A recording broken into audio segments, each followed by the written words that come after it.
Hello hi नमस्ते आदाब सत श्री अकाल की हाल चाल कैसे हैं आप लोग। मैं कुलदीप भंडारी स्वागत करता हूं आपका Vedantu's class 9th and 10th channel पे। एंड आज के इस सेशन में हम लोग बात करने वाले हैं यार 20 most repeated question from your geometry और कोऑर्डिनेट ज्योमेट्री।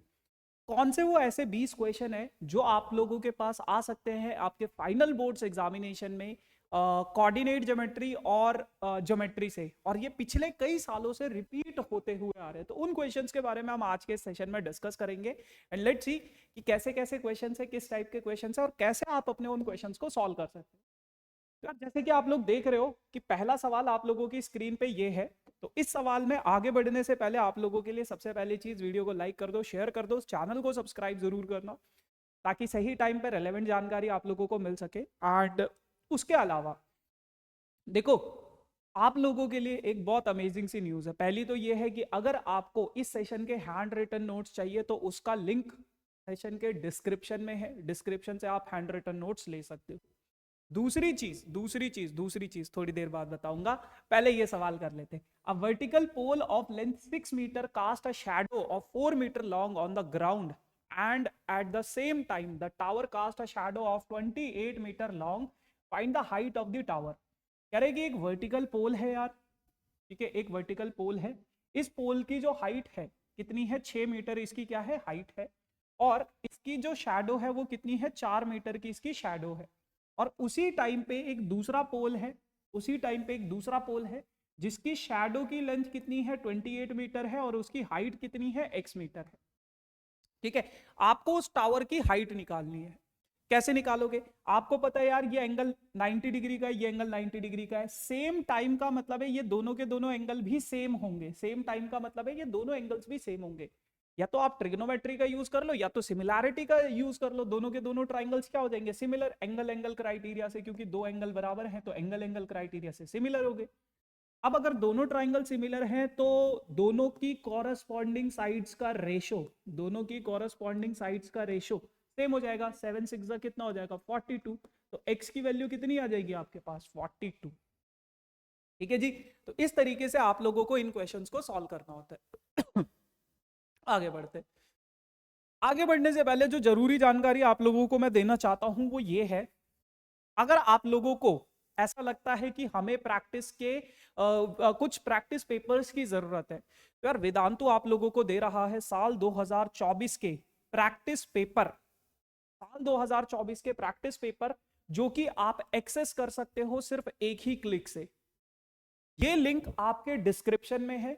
उस लिंक पे जैसे ही आप क्लिक करोगे तो आपको सब्जेक्ट वाइज हिंदी, हिंदी भी है, कोर्स ए कोर्स बी दोनों, हिंदी के प्रैक्टिस पेपर, मैथ्स के प्रैक्टिस पेपर, केमिस्ट्री के सॉरी साइंस के प्रैक्टिस पेपर, एसएसटी के प्रैक्टिस पेपर और इंग्लिश के प्रैक्टिस पेपर, यानी कि आपके जितने भी सब्जेक्ट्स हैं उन सभी सब्जेक्ट्स के आप लोगों को प्रैक्टिस पेपर मिल सकते हैं in just a one click. जो वीडियो के डिस्क्रिप्शन में एक लिंक है, उस लिंक पे जैसे ही आप क्लिक करोगे तो आपको सारे के सारे सब्जेक्ट के प्रैक्टिस पेपर इजीली अवेलेबल हो जाएंगे। ठीक है जी। अच्छा, एक तो ये हो गया। दूसरा, यार आप लोगों के डिस्क्रिप्शन में एक और लिंक होगा, और वो लिंक ये है कि जितनी भी हमारी मेजर सीरीज हैं, जैसे एनसीईआरटी मैराथन हो गया, स्प्रिंट हो गया, या फिर पीवाईक्यू सीरीज हो गया, या सुपर 20 सीरीज हो गया, सुपर 50 सीरीज हो गया, इनमें हमने जितने भी क्वेश्चंस करवाए हैं जो आपके बोर्ड्स एग्जाम में बहुत ज्यादा इंपॉर्टेंट है ना। जैसे कि आप लोगों को पता है यार आपके फाइनल बोर्ड्स एग्जाम्स है, तो फाइनल बोर्ड्स एग्जाम्स के लिए आपको क्या करना पड़ेगा, आपको क्वेश्चंस की प्रैक्टिस की जरूरत होगी। और वो क्वेश्चंस अब आप हर वीडियो में जा जाके नहीं ढूंढ सकते हो, है ना। तो हमने क्या किया है, सारी की सारी फाइल को एक साथ कंपाइल कर दिया, एक एक्सेल शीट में सारी की सारी हैंड रिटन नोट्स आपको दे दिए हर सब्जेक्ट के, जितनी भी मेजर सीरीज। और अगर आप इतना कर लोगे ना तो आपको उसके बाहर कुछ करने की जरूरत नहीं है, दैट इज सफिशिएंट। उतने में आप लोग आसानी से अपने फाइनल बोर्ड्स एग्जाम में बहुत अच्छा स्कोर कर सकते हो। वो लिंक भी डिस्क्रिप्शन में है ना। एक क्लिक में आपके पास सारे के सारे नोट्स इजीली अवेलेबल हो जाएंगे। ठीक है जी। बस आपको क्या करना पड़ेगा, जैसे ही उस लिंक पे क्लिक करोगे वेदांतु के उसमें साइन अप करना पड़ेगा, अगर आप पहले से साइन अप नहीं किया है कभी आपने। और अगर आपने पहले से साइन अप किया हुआ है तो आप लोग साइन अप कर सकते हो, मतलब पहले से अगर कभी साइन अप नहीं किया हुआ है तो कर सकते हो, है ना। और जिन्होंने पहले से साइन अप कर दिया है उनका तो सिर्फ एक ही क्लिक में मिल जाएगा सारा कुछ। ठीक है जी। चलो आगे बढ़ते हैं। अब आप लोगों के पास है ये एक सवाल ट्राइंगल चैप्टर से, कह रहे हैं कि ये एक फिगर है, इस फिगर में DE is parallel to A B, ये डीई है, ये ए बी के पैरेलल है। एडी आपको दे रखा है 2x, एडी आपको दे रखा है 2x, ठीक है। डीसी आपको दे रखा है, डीसी आपको दे रखा है x+3, ठीक है। और बीई आपको दे रखा है 2x-1, बीई आपको दे रखा है 2x-1, और आपको ईसी सीई भी आपको दे रखा है x, ठीक है ना। अब अगर यार ये दोनों की दोनों लाइंस पैरेलल होगी तो बेसिक प्रोपोर्शनैलिटी थ्योरम आप यूज कर सकते हो, x/2x-1 is equals to x+3 divided by 2x, ठीक है। तो इसको अगर मैं क्रॉस मल्टीप्लाई करूं तो 2x इंटू एक्स हो जाएगा is equals to x+3 into 2x-1 हो जाएगा, है ना, ये हो जाएगा। तो ये हो जाएगा आपके पास 2x² is equals to 2x² minus x+3 to the 6x-3। तो 2x² से 2x² कैंसिल हो जाएगा, इधर बच जाएगा 0 इज इक्वल्स टू 5x-3, -3 इधर आ जाएगा, 5 इधर आ जाएगा, डिवाइड हो जाएगा, तो x की वैल्यू आ जाएगी आपके पास 3/5। तो इस तरीके से आप अपने इस सवाल को सॉल्व कर सकते हो, ठीक है।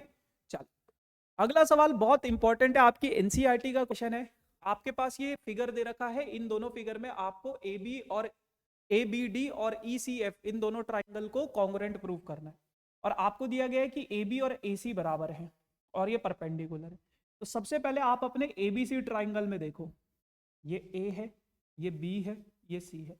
अगर ए बी और ए सी बराबर है in triangle A B C, in triangle A B C, अगर ए बी बराबर है बेटा किसके, ए सी के, ए बी और ए सी अगर बराबर है तो इसके सामने ये एंगल, इसके सामने ये एंगल, एंगल बी बराबर है बेटा किसके, एंगल सी के, है ना।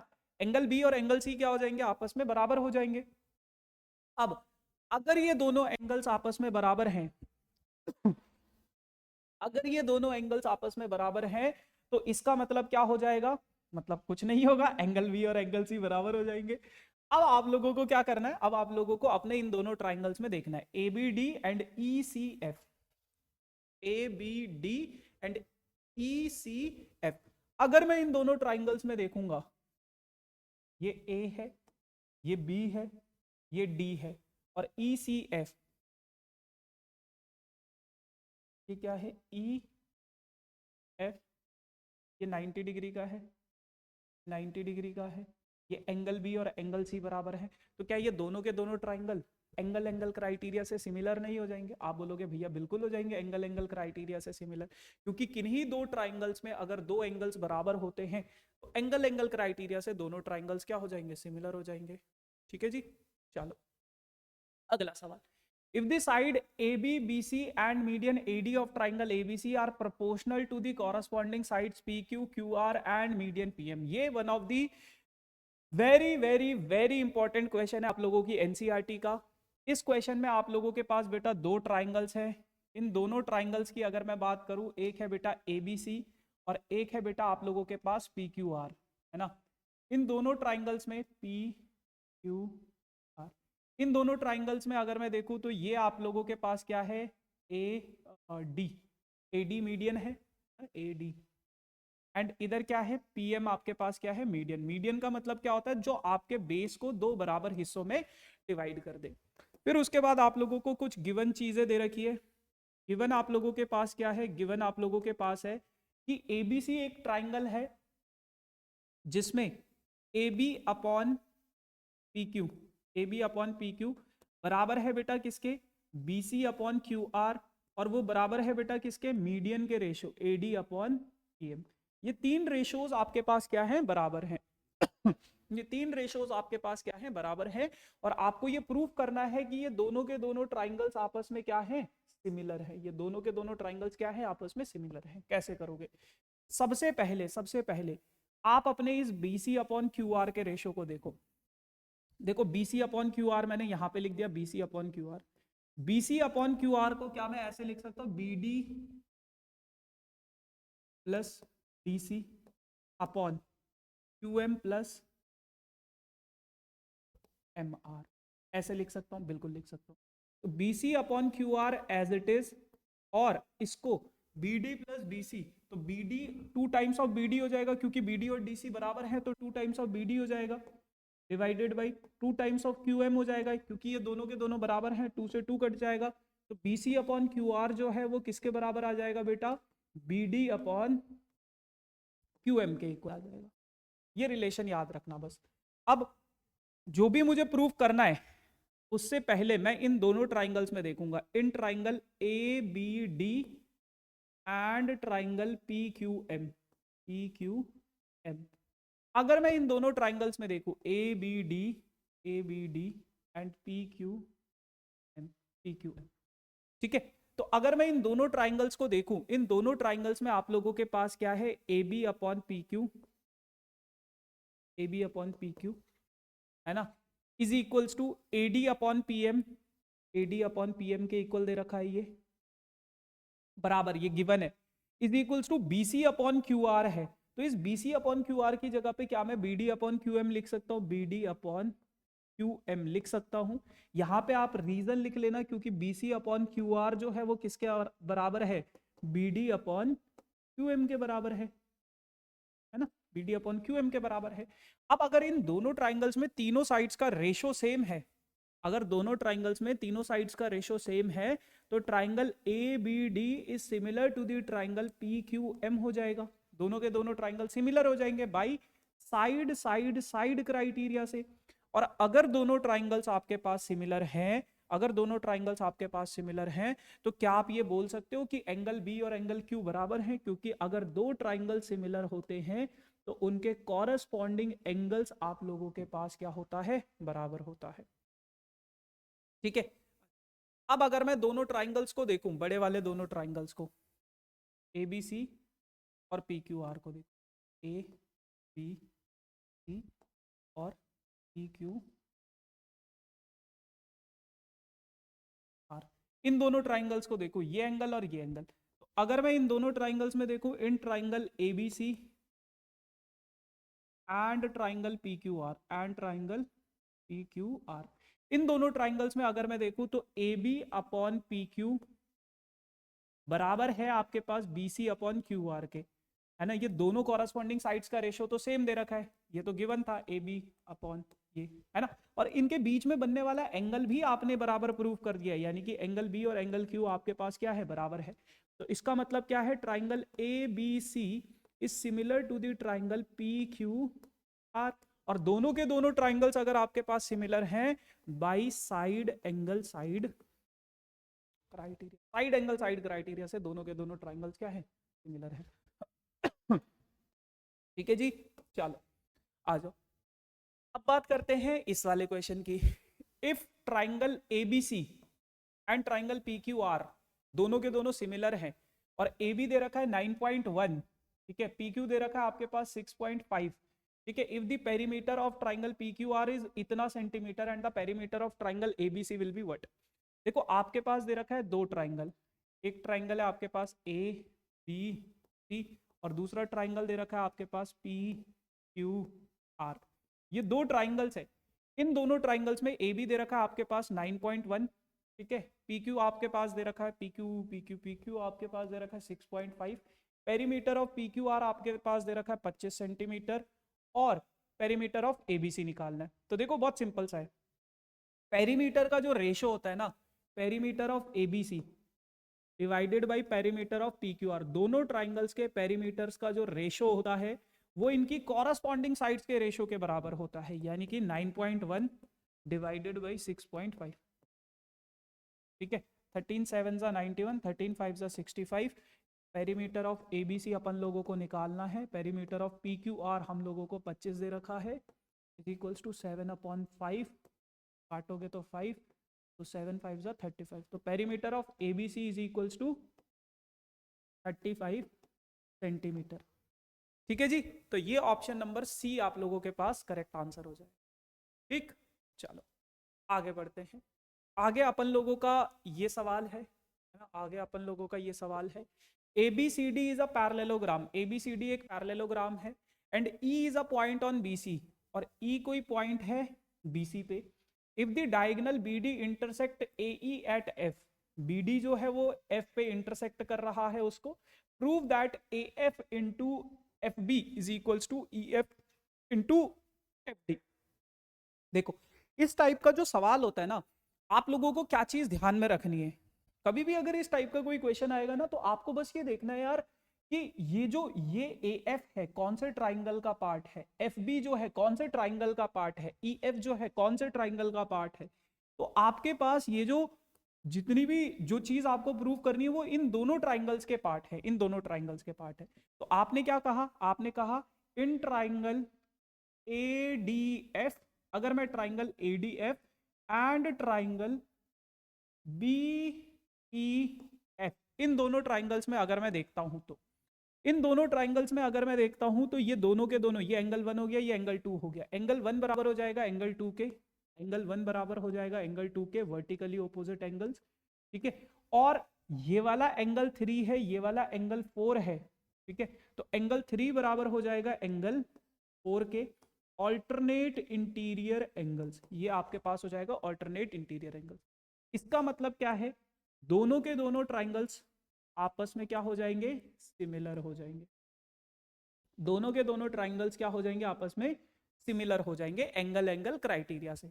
और अगर दोनों ट्राइंगल सिमिलर हैं आपके पास एंगल एंगल क्राइटेरिया से, तो इसका मतलब इनकी कॉरस्पॉन्डिंग साइड्स का रेशो क्या हो जाएगा, सेम हो जाएगा। यानी कि नाम सही लिखा है ADF और बी, नहीं नहीं नहीं, नाम सही नहीं लिखा है, नाम सही नहीं लिखा। ए के कॉरस्पॉन्डिंग ई है, ठीक है, बी के कॉरस्पॉन्डिंग एफ के कॉरस्पॉन्डिंग। तो आपके पास क्या हो जाएगा, आपको क्या चाहिए, AF चाहिए, तो AF कॉरस्पॉन्डिंग साइड्स का ratio upon EF is equals to FB चाहिए, EF चाहिए और FD, लास्ट की टू साइड्स FD और FB क्रॉस मल्टीप्लाई कराओगे तो AF into FB is equals to FD into EF, ये हो जाएगा आपके पास, ठीक है। क्रॉस मल्टीप्लाई, इसको इधर इसको इधर, AF into FB is equals to FD into, ठीक है ना। तो ये इस तरीके से हो जाएगा। चलो आगे बढ़ते हैं। D and E are respectively the points on side AB and triangle AC and AC of triangle ABC such that AD is equals to 2 centimeter, BD is equals to 3 centimeter, BC is equals to 7.5 centimeter, DE is parallel to BC। देखो बहुत simple सी कहानी, आपके पास क्या बोला गया है, triangle ABC है, triangle ABC है, ABC, ABC है। इस ट्राइंगल में दो साइड्स है आपके पास, D and E respectively the points on side AB and AC। AB और AC पे दो पॉइंट्स है आपके पास D और E, ये पॉइंट D है, ये पॉइंट E है ना। Such that AD is 2 centimetre, AD कितना है 2 सेंटीमीटर है, BD कितना है आपके पास 3 सेंटीमीटर है, BC आपके पास कितना है 7.5 सेंटीमीटर, DE जो है पैरेलल है BC के, है ना। तो आपको DE की लेंथ निकालनी है, DE की लेंथ निकालनी है। देखो बहुत सिंपल सी कहानी है, अगर ये दोनों की दोनों लाइंस पैरेलल हैं तो मैं बड़े ऊपर वाले ट्राइंगल में देखता हूं पहले, इन ट्राइंगल ADE एंड जो बड़ा वाला ट्राइंगल है ABC, एंड जो बड़ा वाला ट्राइंगल है ABC, ये वाला एंगल 1 है, ये वाला एंगल 2 है, एंगल 1 बराबर हो जाएगा एंगल 2 के कॉरस्पॉन्डिंग एंगल्स, और एंगल A दोनों ट्राइंगल्स में क्या है, कॉमन है, कॉमन है ना, कॉमन है ये एंगल। तो इसका मतलब क्या है, दोनों triangles, triangle ADE is similar to the triangle ABC angle angle criteria से। और अगर ऐसा है तो इनकी कॉरस्पॉन्डिंग साइड्स का रेशियो सेम होगा, यानी कि AD अपॉन AB बराबर हो जाएगा बेटा किसके, DE अपॉन BC के, है ना।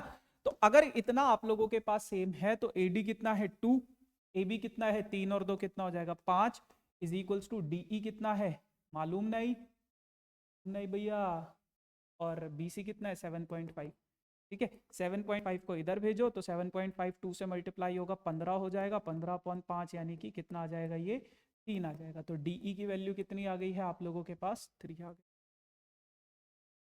ठीक है जी। चलो अगला सवाल आप लोगों के पास सर्कल चैप्टर से है, आपको BC की लेंथ निकालनी है इस गिवन फिगर में। तो कैसे आप BC की लेंथ निकालोगे? देखो ये 3 है तो ये इधर वाला भी 3 होगा, ये 4 है तो ये इधर वाला भी 4 होगा। अब ये पूरा 11 था तो ये कितना हो जाएगा 7, और ये कितना हो जाएगा 7, और BC हो जाएगा 7 + 3 यानी कि 10 सेंटीमीटर। सिंपल।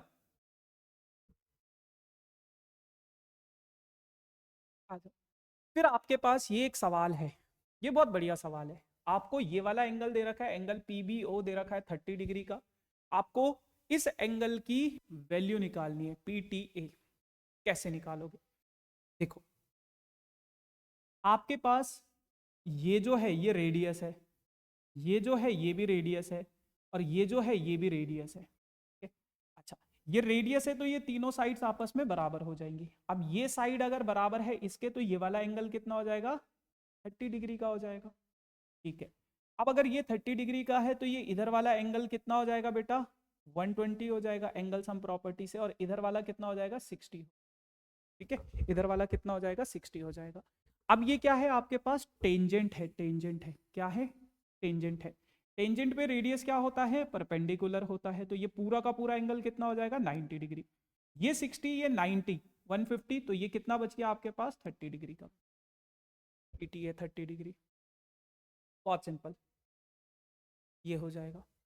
अगला सवाल, in the given figure from a point P, two tangents PT and PS are drawn to a circle with center O such that SPT is 120 degree. SPT ये पूरा का पूरा एंगल, SPT ये पूरा का पूरा एंगल आपके पास कितना है बेटा? 120 डिग्री का है। ठीक है, और prove that OP is 2 times of PS। OP जो है, OP 2 टाइम्स ऑफ PS आपको प्रूव करना है। देखो, कभी भी अगर ऐसा कोई सवाल आएगा ना, तो हमेशा याद रखना आपके पास ट्रिग्नोमेट्री यूज होगी। तो अगर ये पूरा का पूरा एंगल 120 का है, तो ये आधा एंगल जो होगा 60 होगा, और ऐसे ही ऊपर वाला आधा 60 होगा। तो मैं नीचे वाले ट्राइंगल में देखता हूं, नीचे वाले ट्राइंगल में POS में ये तो 90 डिग्री का है, ये 60 डिग्री का है ना, क्योंकि टेंजेंट पे हमेशा परपेंडिकुलर होता है 90 डिग्री। अब आपको पता है इसके सामने हाइपोटेन्यूज, इसके सामने वाला परपेंडिकुलर, और ये क्या हो जाएगा? बेस। आपको क्या चाहिए? OP और PS चाहिए। OP यानी कि ये हाइपोटेन्यूज, और PS यानी कि परपेंडिकुलर। तो साइन 60 डिग्री अगर मैं यूज करूं तो क्या हो जाएगा? परपेंडिकुलर, यानी कि OS अपॉन OP हो जाएगा sine 60 PS, base upon hypotenuse बेटा, कॉस बेस है ये। ओ PS चाहिए ना हमें, PS चाहिए, कॉस 60 डिग्री PS। ठीक है, cos 60 degree is 1/2 is equals to PS upon OP। तो ये हो जाएगा इधर, ये हो जाएगा इधर, OP इज इक्वल्स टू,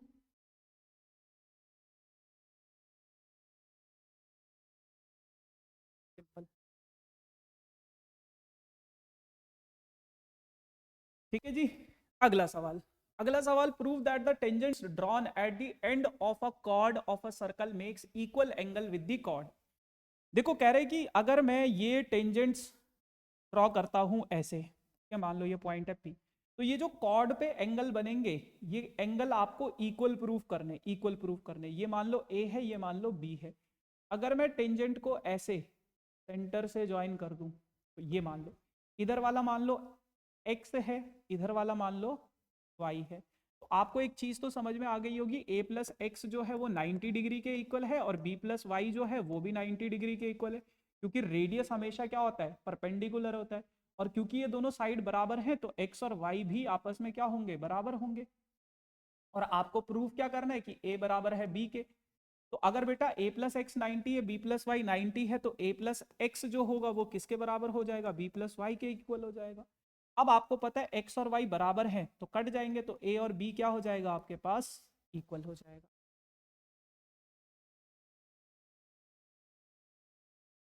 ये वाला सवाल बहुत बहुत बहुत ज्यादा इंपॉर्टेंट है। इससे पहले थोड़ा सा पानी पी लेते हैं।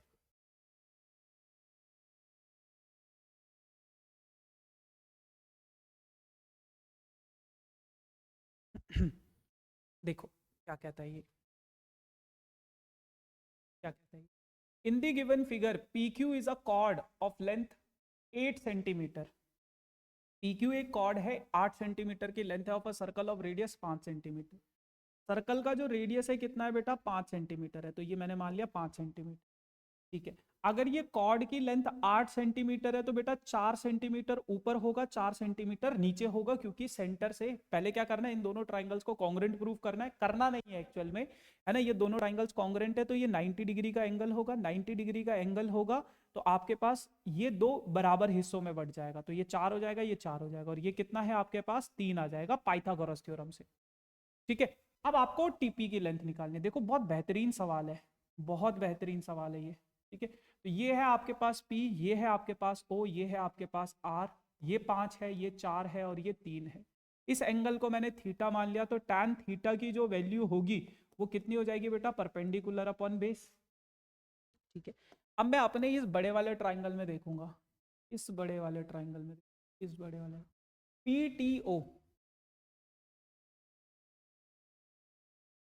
ट्राइंगल POP, तो ये एंगल कितना है, 90 डिग्री का है, ये एंगल कितना है, थीटा है, तो 90 के सामने वाला हाइपोटेन्यूज, थीटा के सामने वाला परपेंडिकुलर, और ये आपके पास क्या हो जाएगा, बेस। तो यहाँ पे अगर मैं tan थीटा यूज करूंगा, tan थीटा क्या हो जाएगा, परपेंडिकुलर अपॉन बेस, यानी कि PT अपॉन बेस कितना है, PO कितना है, रेडियस है, तो ये कितना है, 5 है। ठीक है, tan थीटा की वैल्यू कितनी है बेटा, 4/3, 5 को इधर भेज दो तो 20/3 हो जाएगा। ठीक है जी, ऐसे इसको सॉल्व करना है, बहुत सिंपल है, बहुत सिंपल है। ठीक है जी, चलो, how many tangents can a circle have, कितने टेंजेंट्स हो सकते हैं किसी सर्कल के अंदर, तो आपको पता है किसी सर्कल के अंदर इनफाइनाइट पॉइंट्स होते हैं, जिसकी वजह से टेंजेंट्स भी कितने हो जाएंगे, इनफाइनाइट टेंजेंट्स हो जाएंगे। दूसरी चीज यार, कभी भी अगर कोई सवाल आप देख रहे हो ना अपनी स्क्रीन पे, तो आप सबसे पहले उस टाइम पे उस वीडियो को पॉज करो और खुद से करने की कोशिश करो। जब आप इस तरीके से चीज़ों को करोगे ना तो आपका इंप्रूवमेंट बहुत अच्छा होने लगेगा। ठीक है, तो मेक श्योर कि इस तरीके से चीज़ों को करना। ठीक, चलो आ जाओ। A line intersect y axis, a line intersect y axis, x axis at point P and Q respectively। देखो एक लाइन है जो y एक्सिस को P पॉइंट पे इंटरसेक्ट कर रही है, यानी कि x कोऑर्डिनेट 0 होगा और y कोऑर्डिनेट कुछ ना कुछ होगा, और Q पॉइंट पे x एक्सिस को इंटरसेक्ट कर रही है, यानी कि y कोऑर्डिनेट 0 होगा और x कोऑर्डिनेट कुछ होगा। If r is the mid point of line segment, और r क्या है, इसका मिड पॉइंट है, और r के कोऑर्डिनेट्स हैं 2, -5, ये है 0, y, ये है x, 0। तो आपको P और Q के कोऑर्डिनेट्स निकालने, कैसे निकालोगे, मिड पॉइंट फॉर्मूला क्या कहता है, mid point is equals to x1 + x2 divided by 2, तो 2 को इधर भेज दोगे तो 4 इज इक्वल्स टू x हो जाएगा। दूसरा -5 is equals to y1 + y2, यानी कि y + 0 डिवाइडेड बाई 2, -10 हो जाएगा इज इक्वल्स टू y हो जाएगा। इस तरीके से आप कर सकते हो, है ना। तो एक्स पी के जो कोऑर्डिनेट हो जाएंगे वो हो जाएंगे 0, -10, और क्यू के कोऑर्डिनेट्स हो जाएंगे बेटा कितने, 4, 0, बस बहुत सिंपल है। ठीक है जी, find the ratio in which the line segment joining the points 1, -3 and 4, 5 divided by x axis. कह रहे हैं कि आपके पास एक लाइन सेगमेंट है, उस लाइन सेगमेंट के कोऑर्डिनेट्स आपको दिए गए हैं 1, -3 एंड 4, 5 एंड 4, 5, ये दो पॉइंट्स है। ठीक है, अब इस पॉइंट को find the ratio in which the line segment joining the point this and this divide x axis. इस लाइन को एक्स एक्सिस डिवाइड कर रही है किस रेशियो में। अब एक्स एक्सिस का मान लो ये कोई पॉइंट है, तो इसके कोऑर्डिनेट्स क्या होंगे, x, 0, तो रेशियो हमने मान लिया k/1। अब आपको y वाले कोऑर्डिनेट की वैल्यू गिवन है, y वाले कोऑर्डिनेट की वैल्यू गिवन है, तो 0 इज इक्वल्स टू 5 इंटू के 5k plus 1 into -3 divided by k + 1, तो k + 1 इधर आ जाएगा 0 हो जाएगा, 5k -3 इधर आ जाएगा इज इक्वल्स टू 5k, तो k की वैल्यू आ जाएगी यार आपके पास कितना, 3/5, और यही आपका रेशो हो जाएगा। रेशो निकाल लिया, अब आपको x की वैल्यू भी निकालनी है। x की वैल्यू क्या हो जाएगी, रेशो कितना आ गया, 3/5, x की वैल्यू क्या होगी, 3 × 4 12, 5 इंटू 1 5 डिवाइडेड बाई 5 और 3 8, तो ये x की वैल्यू आ जाएगी आपके पास 17/8। ठीक है जी, ऐसे आपको कर लेना है। ठीक, चलो। Find the coordinates of point P on the line segment joining the point A and B। देखो आपके पास दो पॉइंट्स है, एक पॉइंट है A के कोऑर्डिनेट्स आपको दिए गए हैं 1, 2।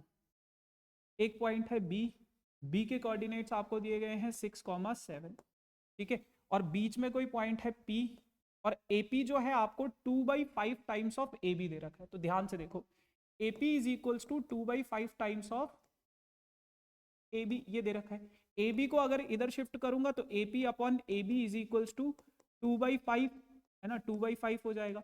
तो AP हो जाएगा आपके पास कितना, 2x, और PB पूरा का पूरा AB जो है कितना है, 5x है, तो PB कितना हो जाएगा, 3x हो जाएगा, है ना, क्योंकि पूरा का पूरा 5x है। तो रेशो आ गया आपके पास 2:3, 2:3, x से x कट जाएगा, 2:3। अब आपको इस P के कोऑर्डिनेट्स निकालने हैं। P के कोऑर्डिनेट्स मैंने मान लिए x, y, तो x की वैल्यू क्या हो जाएगी, 2 into 6 12, plus 3 into 1 3, divided by 3 और 2 5, तो x इज इक्वल्स टू हो जाएगा 15/5 यानी कि 3। तो x की वैल्यू आपके पास आ जाएगी 3।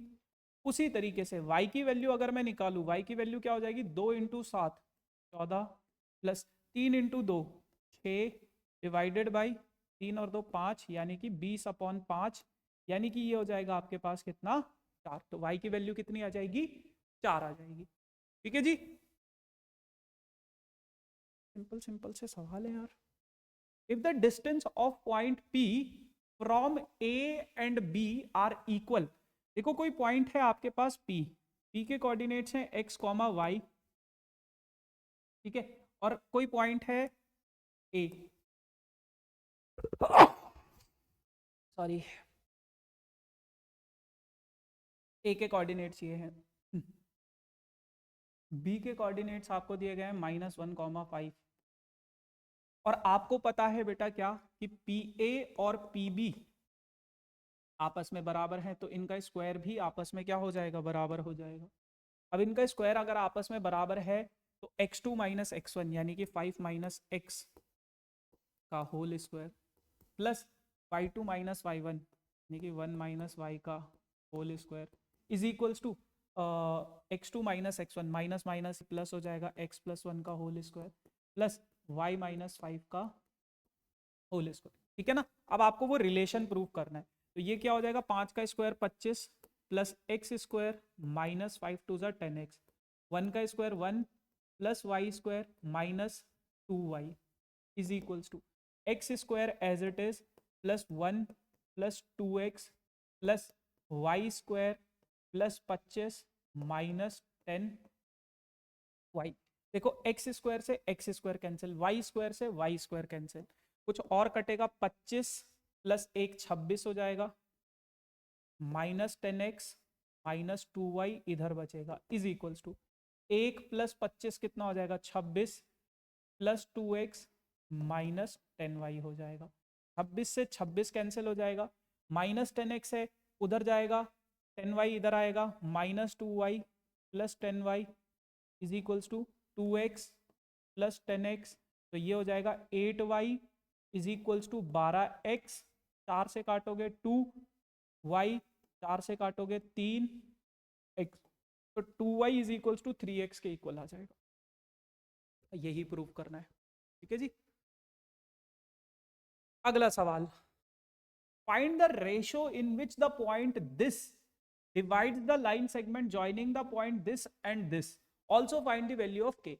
कह रहे कि आपके पास दो पॉइंट्स हैं, आपके पास दो पॉइंट्स हैं आपके पास, पहला पॉइंट है आपके पास -5, -4, -5, -4, दूसरा पॉइंट है आपके पास -2, क्या find the ratio in which the point -3, k, आपके पास एक पॉइंट है -3, k। ये जो पॉइंट्स है आपके पास, ये जो पॉइंट्स है आपके पास, ये आपके जो पॉइंट्स हैं ये किस रेशो में डिवाइड कर रहे हैं आपको निकालना है। ठीक है ना, तो रेशो मैंने मान लिया m:1। m:1 क्यों माना, क्योंकि यहाँ पे k रेशो 1 नहीं मान सकते, क्योंकि यहाँ k यूज हो रखा है। तो m/1 मान लिया मैंने। अब ये जो x वाला कोऑर्डिनेट मुझे दे रखा है, यहां से मैं अपना रेशो निकालने की कोशिश करता हूं। तो ये -3 जो होगा वो किसके इक्वल होगा, m इंटू -2 यानी कि -2m प्लस 1 इंटू -5 यानी कि -5 डिवाइडेड बाई m+1 हो जाएगा। -3 से m+1 को मल्टीप्लाई कराऊंगा, -2m -5 हो जाएगा। ये हो जाएगा आपके पास -3m -3 is equals to -2m -5 हो जाएगा। -3 उधर जाएगा, 5 इधर आएगा, तो -3 + 5 हो जाएगा is equals to -2m + 3m हो जाएगा। और ये हो जाएगा आपके पास 2 इज इक्वल्स टू m। तो m की वैल्यू आ गई 2 यानी कि 2:1, 2 यानी कि 2:1। तो k की वैल्यू क्या हो जाएगी आपके पास, 2 into 3 6 and 1 into -4 divided by 2 + 1 3। तो k की वैल्यू आ जाएगी आपके पास 2/3। तो k भी आ गया आपके पास, रेशो भी आ गया, और यही चीज आपको निकालनी थी। ठीक है, k की वैल्यू 2/3 और रेशो, ठीक है ना, ऐसे करना है। Yes guys, this is all about for this session. बाकी इस सेशन के नोट्स अगर आपको पीडीएफ के फॉर्मेट में चाहिए, लिंक डिस्क्रिप्शन में, हैंड रिटन नोट्स के नाम से। उसके अलावा अगर आप सीबीएसई के मतलब 2024 का प्रैक्टिस पेपर चाहते हो हर सब्जेक्ट का इंक्लूडिंग हिंदी, तो उसका लिंक भी डिस्क्रिप्शन में है ना, ऑल पीडीएफ के, ऑल सीबीएसई प्रैक्टिस पेपर के नाम से। तो वो आप लोग ज़रूर ले लेना। बाकी ये मेरा इंस्टाग्राम है, कोई भी दिक्कत हो तो आप लोग पर्सनली कनेक्ट कर सकते हो। ये वेदांतों का ऑफिशियल टेलीग्राम ग्रुप है जिसका लिंक डिस्क्रिप्शन में। मेक श्योर कि आप लोग टेलीग्राम ग्रुप ज़रूर ज्वाइन करना, वहाँ पे हम जितने भी अपडेट्स होते हैं वो डाल देते हैं। बाकी thank you so much for this amazing session. Like share and subscribe. ठीक है, चलो।